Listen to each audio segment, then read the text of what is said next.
How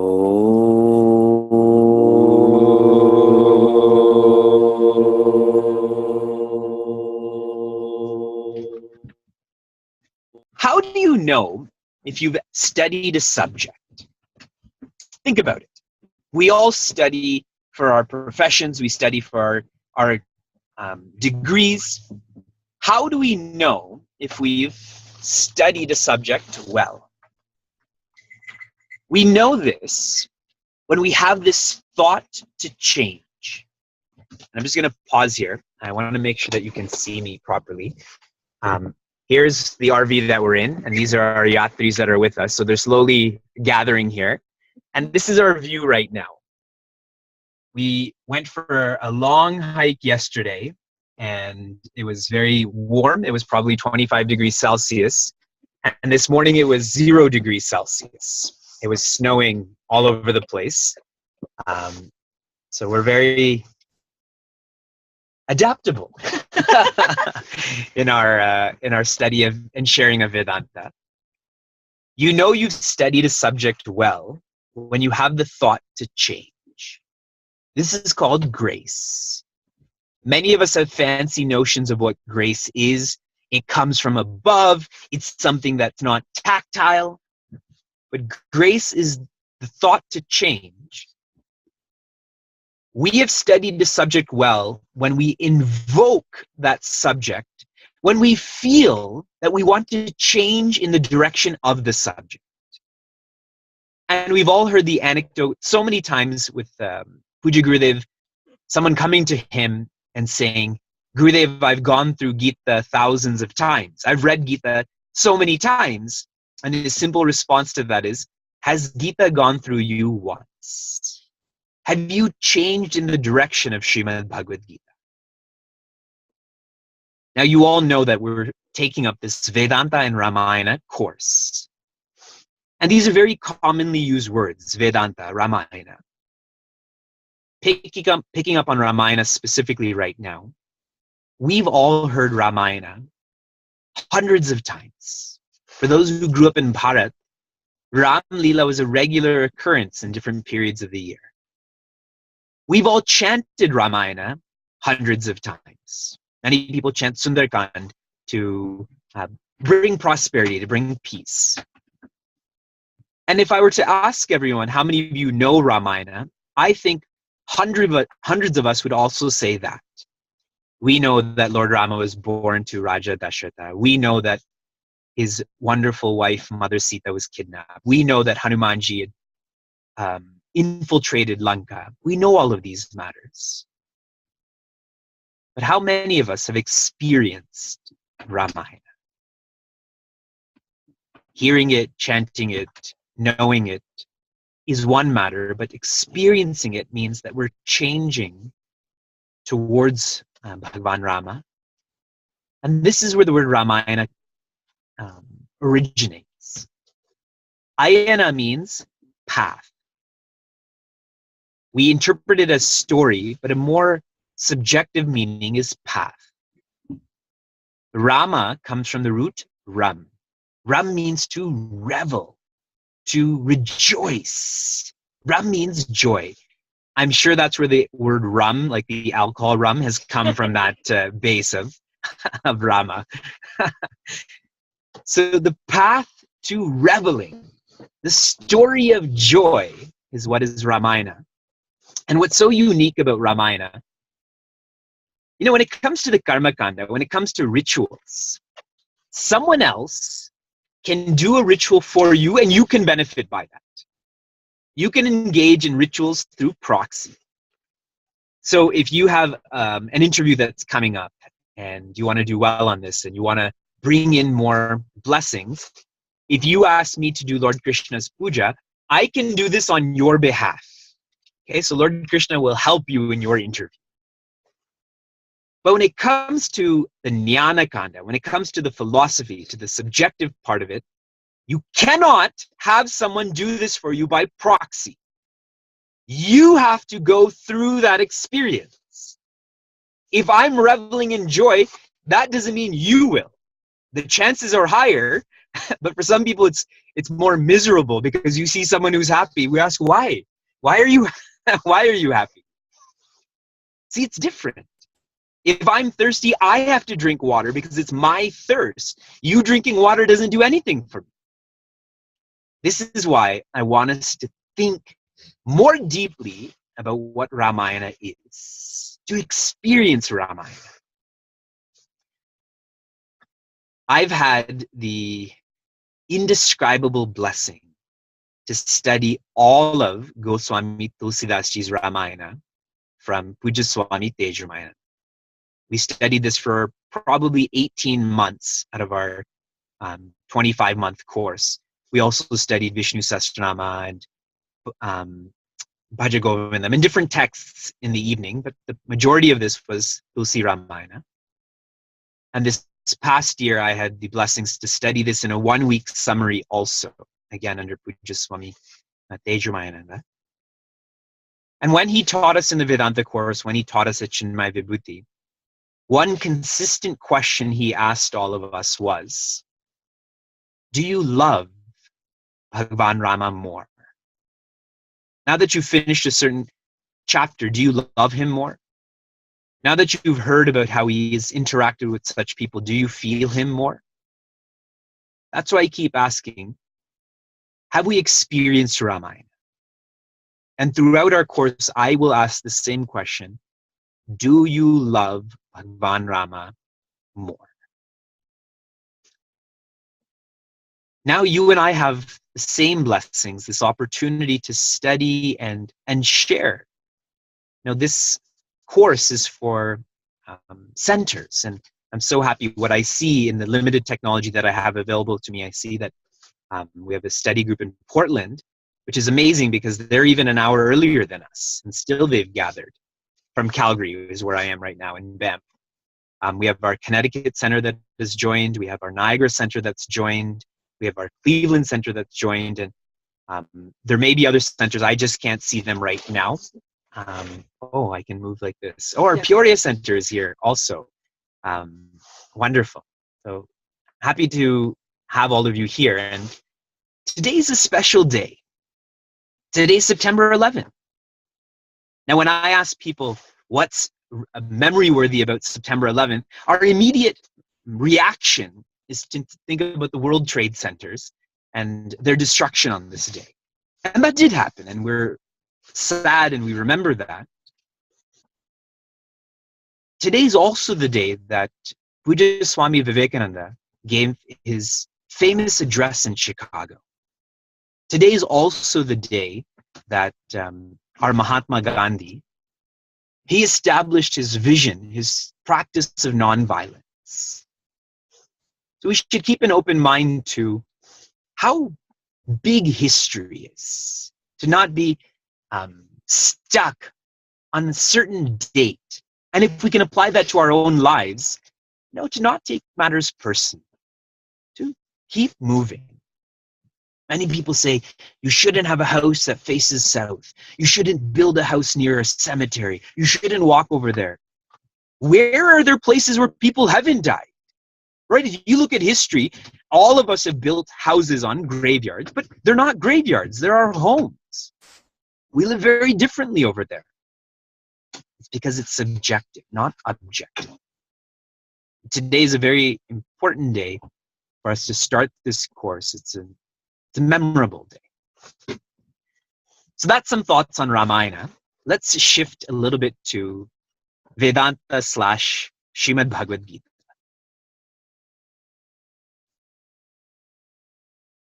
Many people find it difficult to study Ramayana, Mahabharata, Srimad Bhagavatam. And our Sanatana Dharma, this vision of our unchanging responsibility to be joyous, is so infinite. This vision knows that there's so many people and each person is different, and so gives so many opportunities for people to pursue this unchanging responsibility. If you study our education and society, what is encouraged is for us to be intellectual. Go to a local university and see what kind of methodology they use to try to understand a subject. It's intellectual. And we're flowing in that direction. And that's fine. But what often happens is when someone is intellectual, they develop a big head, right? And they say that I'm an intellectual person, I'm a rational person. They use it with no softness.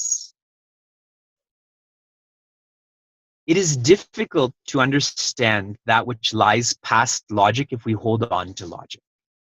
And this is what Acharya Shankara shares in Sadhana Panchakam. He says you have to let go of dustarka. Tarka means logic. Tarka means rationale. You eventually have to let it go. Why? Because this is not an objective science. This is subjective. We have to grow from being transactional people to believers, from believers to those who are faithful. This is what Jesus Christ says. Ye men of little faith. We don't get to experience what our potential is because we don't believe in ourselves. We don't have faith in those who know more. And knowing that we're like that, we do have opportunities to grow up from that. And here's where smriti comes in. Smriti means that which is remembered. Smriti means that which is to be remembered. And the most beautiful, the most rational smriti that we have access to is Srimad Bhagavad Gita. No one, or rare is the person who has a flaw to say about Srimad Bhagavad Gita. Srimad Bhagavad Gita is almost like Hanumanji. If you study Hanumanji, nobody points fingers at Hanumanji. He's just great. Srimad Bhagavad Gita is similar to that. It connects our personalities today, which we emphasize to be logical, rational, and lifts it up higher for it to be faith-based, for it to be trust-based. Look at Prince Arjuna. When Prince Arjuna asks Lord Krishna to be his charioteer, it's only at a belief level. When Lord Krishna starts to say in chapter 4 that I taught this knowledge to the sun and the sun taught it to creation, etc., Arjuna laughs and says, wait a second, you and I were born together. We played games together. What do you mean you taught this to the sun? He doesn't have faith in Lord Krishna. That faith comes around chapter 11 when Lord Krishna shows his Vishwarupa to him. Then he becomes faithful. And the culmination of this happens in chapter 18 when Lord Krishna says, I'm finished guiding you. Now you do what you want. And what does Prince Arjuna say? I will do as you've guided me. Trust. From belief to faith to trust, he let go of this idea that I only live by logic. I only live by having a big head. If you have a big head, you tend to have a small heart. But we should have a solid head and a solid heart, because that is what changes us. Pujya Gurudev Swami Chinmayananda has shared that Srimad Bhagavad Gita is the best manual on how to live life. The best. And all of us want to know how to live life more fully. And when I was in Peoria, I'd given talks on life is a gift, living is an art. And when we study a text like Srimad Bhagavad Gita, we really do come to appreciate that life is a gift. Last night, when we had completed a 4 or 5 hour hike, we were sitting beside this very turquoise blue water, and we have the mountains in front of us. And right now we have, I think, 18 of us, and we've come from 13 different cities. Very divergent, I meant diverse group of people that are that are here. And we were just pausing and thinking about, look where we are right now. We're in one of the most beautiful places in the world, engaged in beautiful satsang. Life is a gift. And when we can truly understand and appreciate that, then we live more artfully. Living as an art is when someone starts to dedicate their life to service. Your head becomes solid, your heart becomes solid, your hands become solid. as we connect Ramayana and Srimad Bhagavad Gita, please remember that the message is the same. Physically, Lord Rama and Shri Krishna are separate, physically. They're born in different time periods, under different conditions. And I love to look at them just in their family picture. Now in Chinmayadhara, we have a picture of Lord Rama's family. It's behind you to your left, okay? And when you look at Lord Rama, he's completely straight. His feet are straight, his legs are straight, his chest is straight, his head is straight, his bow is straight. Even though Mother Sita's in the picture, still he doesn't even lean his head a little bit to the left towards her. No, completely straight. Born as a king, died as a king. If you look at Lord Krishna, now Lord Krishna you can see is at our altar at Chinmayadhara. Every part of Lord Krishna is crooked. Curved. I shouldn't say crooked. Is curved. His feet are curved. His knees are curved. His hip is curved. His elbows are curved. His neck is curved. His smile is curved. His peacock feather is curved. Born in jail. Dies by the arrow of a hunter. Isn't it? They're physically quite different. But what unites both Lord Rama and Lord Krishna, even though they're not different at all, is that they never stop smiling.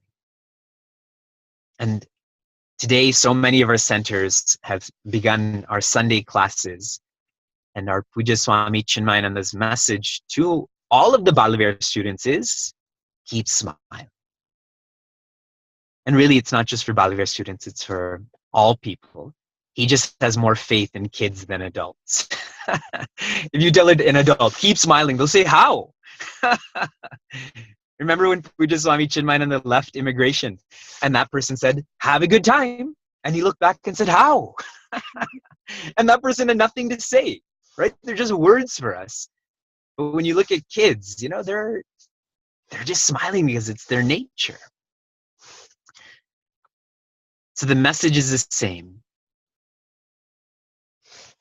For us, as people who are more intellectual, people who are have more responsibilities, keep smiling can be translated as being independently joyous. If you are independently joyous, nothing can touch you. Nothing can shake you. Independent joy is Vedanta. Antaha means inside, joy. Veda, to know that your nature is joy. Independent joy. That's what Vedanta is. So you see, we call this course Vedanta and Ramayana. What this course really is how to be independently joyous. Looking at this from Lord Rama's teachings, looking at this from Lord Krishna's teachings, that way there's no gaps. Imagine all of us became independently joyous. In one study group I used to teach at, and many other people here have been in the study group too. So at the end of the study group, we all share thoughts about what we've learned or changes in our life. So one young lady, she says, through our study of Srimad Bhagavad Gita, I feel less inclined to shop. I've been shopping much less then. And her father looks at me silently and just folds his hands like this, you know, just doing pranams, just doing pranams to me. Because it saves him so much money. See how the happier she is, the less she has to shop. Have you ever observed that about people who are high maintenance, people who are low maintenance? High maintenance people are empty inside, which is why they try to fill themselves up outside. Low maintenance people are so full inside, it doesn't matter what's happening outside. This is what's happening on our yatra. Yesterday we were supposed to have electricity. There was no electricity. Yesterday we were supposed to have water. There was no water. Yesterday we were supposed to have access to showers, but you had to buy tokens. Where do you get tokens from? From the camp manager. Where is the camp manager? Who knows? So just go with the flow. I will explain much more as our weeks go on about Ramayana, about Srimad Bhagavad Gita, about the traditions of how to study Ramayana and Srimad Bhagavad Gita. about the connections, just remember that there's no rush to study. Our whole world, we tend to quantify everything. And in quantifying everything, we tend to look to finishing things. We even do that with relationships, isn't it? Oh, I've spent 1 hour with that person. That's enough. I've spent 1 hour at the ashram. I don't need to go back to the ashram to do anything. Right? We're always in this rush to finish when we have these quantifications. On our yatra, someone had mentioned yesterday that I think he was looking at how many steps he had taken, and he said that it just doesn't matter how many steps he's taken. And really, it doesn't matter what time it is. Right? We're here. That's how we start to train ourselves to live in the present, is letting go of such this notion of rushing. So please don't take up this course thinking, when are we going to finish the course? I find so many, kids, when I come to their home for Bhiksha, or I come to their home to stay specifically, some of those kids in their innocence, or some of those kids, because they don't know me, or if they do me, they don't like me, they'll say, so when are you leaving? So I've just walked into the house. When are you leaving? Right? There's always that notion of, okay, when does this finish? This doesn't finish till you and I are independently joyous. The only being who doesn't have to give back to creation, the only being who doesn't have to pay rinas, is the one who's enlightened. Anyone who's not enlightened does have to keep paying back how much this multiverse is giving us.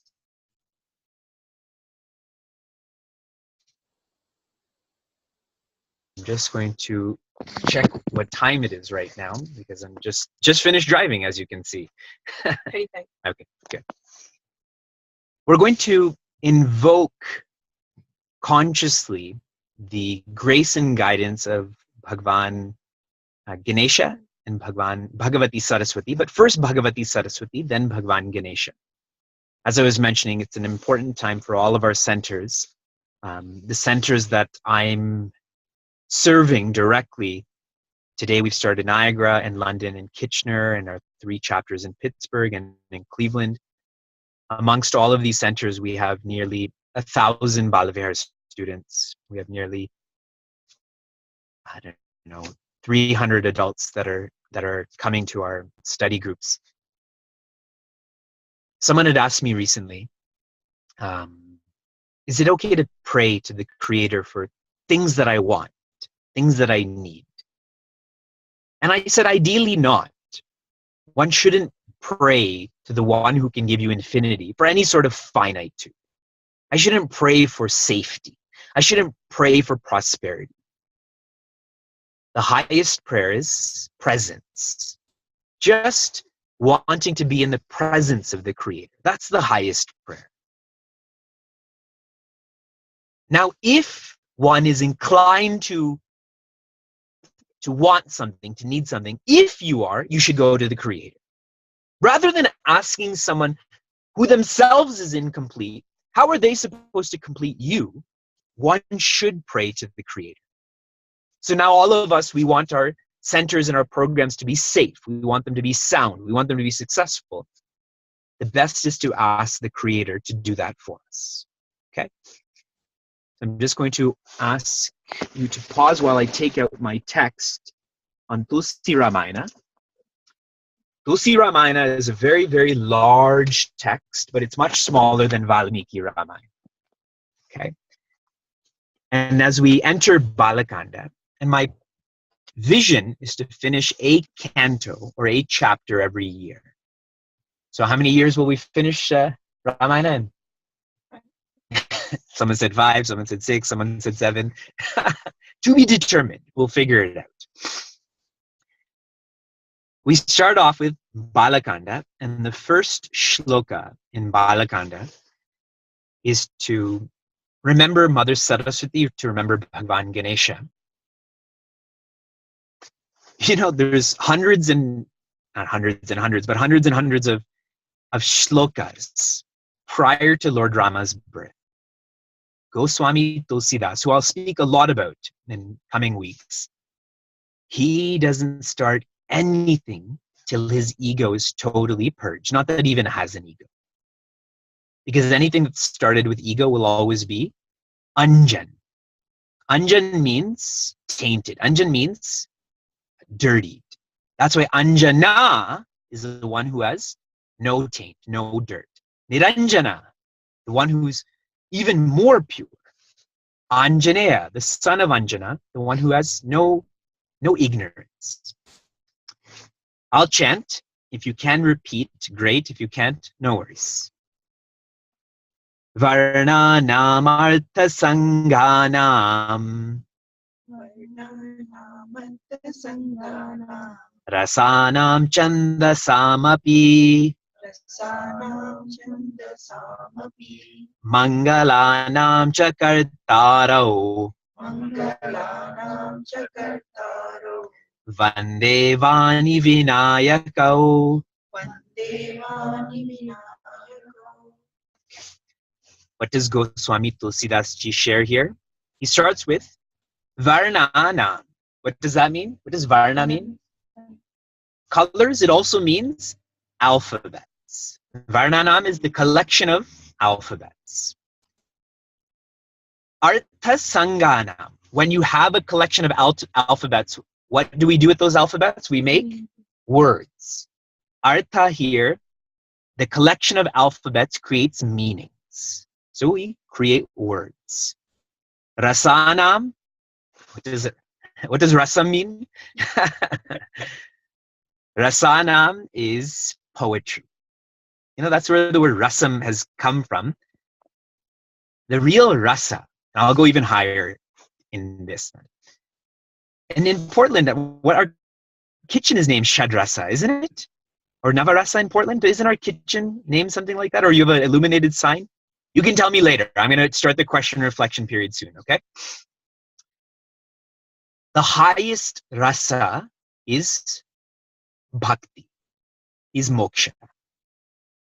This is why when we talk about the rasa lila, some of us turn the moksha into a dance. And how do you know it's a dance? Because there's no presence of Bhagavan there. There's no invocation of Bhagavan. It's just about having higher decibels and more lights. But the Rasa Leela, don't you see when all of those gopis and gopas go there? When they first go there, they see Bhagavan and the gopis and gopas. But as they get more and more involved in Bhagavan, who goes away? The gopis and gopas go away. And who finally goes away? They themselves go away. And who remains? The person who was always there, Bhagavan. That's what rasa means. Lower than that, rasa is poetry. So all of the poetry we read, we write, that's rasa. Lower than that is rasam. We try to have the same experience from poetry through eating a spicy tomato soup. If you go to a restaurant, that's what they'll call it, right? So we have alphabets, and we have words, and we have poetry. See how it's going deeper. The collection of alphabets makes words. The collection of words makes poetry. The collection of poetry, chanda samapi, can be interpreted as meter, but betterly or more deeply interpreted as system. Poetry should lead you to discipline. For all of those people who have studied Vedic chanting, you need a lot of discipline to study Vedic chanting well. You have to know when to raise your tone, when to double that, when to pause.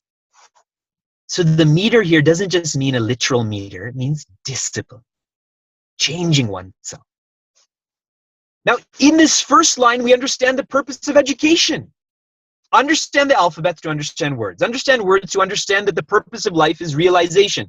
Understand the purpose of realization is only manifest by discipline in this first line. And how much more clearly it becomes when it says, Mangalana, Chakartara.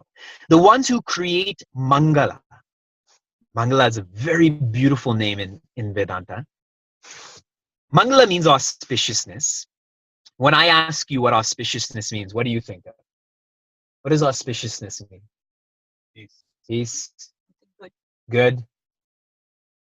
Anyone else? We just think of different words. Then I'll ask you, what does peace mean? Peace means happiness. What does happiness mean? Happiness means joy, and we go around in these circles of reference points. The only mangala is egolessness. The only mangala. When Swami Brahmananda was teaching us, because Swami Ramayana was in the States, he told us whenever you want to bring mangala, whenever you want to bring auspiciousness to a certain place, all you need to do is bring your Sadguru there or a infant. Because the Sadguru and infant, they're ones who don't have that ego. So they are that mangala. And when we invoke Mother Saraswati, Bhagavan Ganesha, that's mangala because we're letting go of our limitations. Vande. What does Vande mean? Vande Mataram. What does Vande mean? Victory, okay. What else? Vande means love. When I say victory to Bharat Mata, that's pretty evolved, but higher than victory is love. My love for Bharat Mata. And why love? Because whatever we love, we slowly become. This is what Pujya Swami Tejramananda shared. He said, tell me who you love and I'll tell you who you are. Tell me who you love and I'll tell you who you are. Vande, when we say we love you, Mother Saraswati, we love you, Bhagavan Ganesha, you are our role models. We want to invoke your greatness. You are Vani. You are the goddess of speech. In other words, you are Vidya. Another name for Vani, for Mother Saraswati, is Vidya. Vidya means that which helps us to remember our nature. And as soon as there's Vidya dadati, Vinaya, Vinayaka, humility. So here we use the word Vinayaka, the leader of humility is Bhagavan Ganesha. Even though he's always remembered first, traditionally we do Vigneshwara Puja, still he's never arrogant about it. And in this case, he's actually invoked second because the emphasis is on knowledge. When you and I have genuine knowledge, we will become genuinely humble. If the more we study, the more arrogant we're becoming, it's not knowledge, it's just information. So on this important day, we are expressing to ourselves, we are expressing to the people around us, to this multiverse, that we love knowledge, that we love humility. Oh.